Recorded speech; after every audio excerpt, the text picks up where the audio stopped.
Assalamualaikum warahmatullahi wabarakatuh. Hello guys, my name is Marwai Fatina. I am from the Department of Early Childhood Education, EXIN, in Padang State University. And now I will explain the first material in the syllabus, that is basic concept of assessment.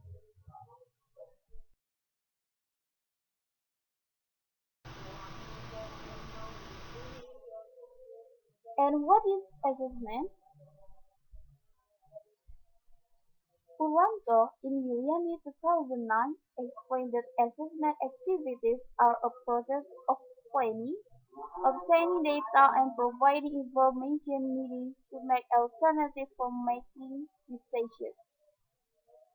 Purwanto dan Yuliani tahun 2019 menjelaskan bahwa kegiatan penilaian merupakan suatu proses merencanakan, memperoleh data, dan menyediakan informasi yang diperlukan untuk membuat alternatif-alternatif untuk mengambil keputusan.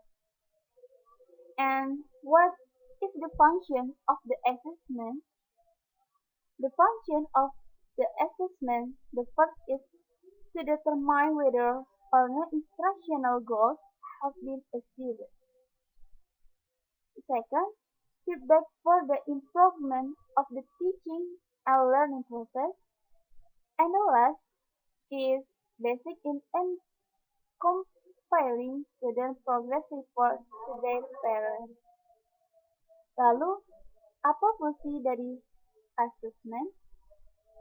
Fungsi dari assessment adalah yang pertama untuk mengetahui tercapai atau tidaknya tujuan instruksional.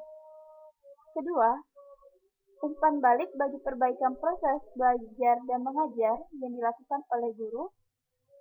Yang ketiga adalah dasar dalam menyusun laporan kemajuan siswa kepada orang tuanya.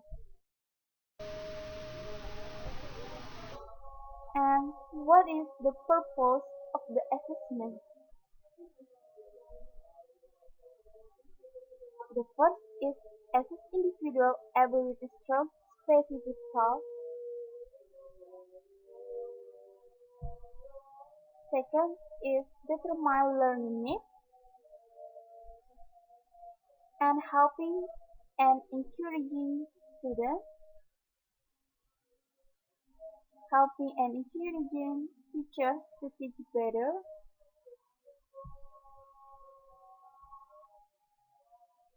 And determine the learning strategy. And the last is improve the quality of education. Lalu apa tujuan dari asesmen ini? Nah, tujuan asesmen yang pertama adalah menilai kemampuan individual melalui tugas tertentu, yaitu tugas yang diberikan oleh guru kepada peserta didik.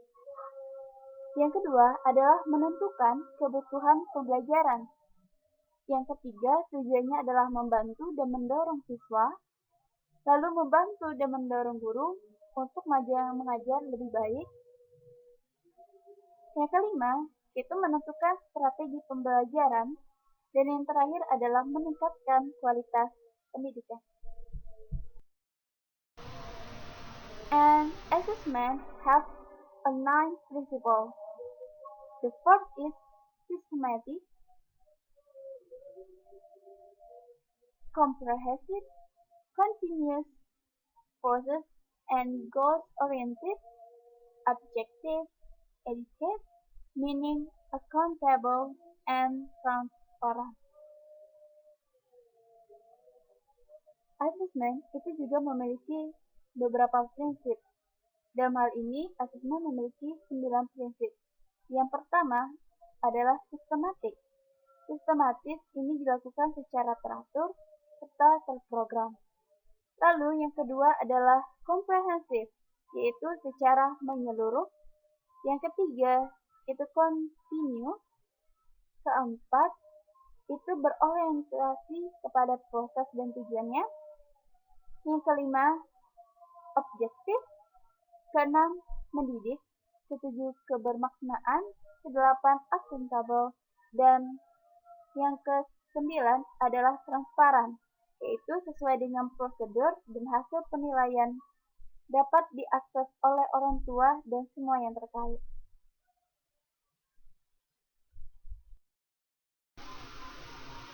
And the importance of learning assessment.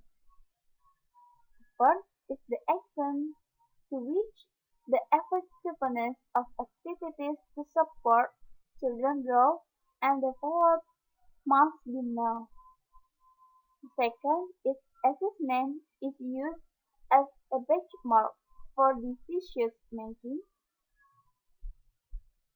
And the last is with the assessment can predict a child have learning difficulties or not. Lalu, apa sih urgensi pembelajaran asesmen ini? Nah, asesmen ini juga untuk mengetahui beberapa perkembangan anak. Yang pertama adalah sejauh mana sih aktivitas kegiatan membantu pertumbuhan dan perkembangan anak harus kita ketahui. Lalu yang kedua, dengan penilaian ini dapat digunakan sebagai patokan untuk pengambilan keputusan. Dan yang terakhir adalah dengan penilaian dapat memperkirakan seorang anak mengalami kesulitan belajar atau tidak. And that is my explanation. I would like to thank Allah Subhanahu wa Ta'ala, my parents, my lecturer, and I apologize if there are many mistakes.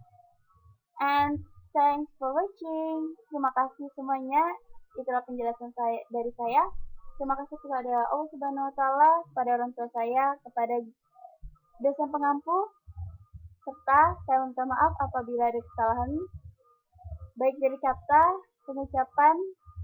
Saya akhiri, wabillahi taufiq wal hidayah. Wassalamualaikum warahmatullahi wabarakatuh. Thank you.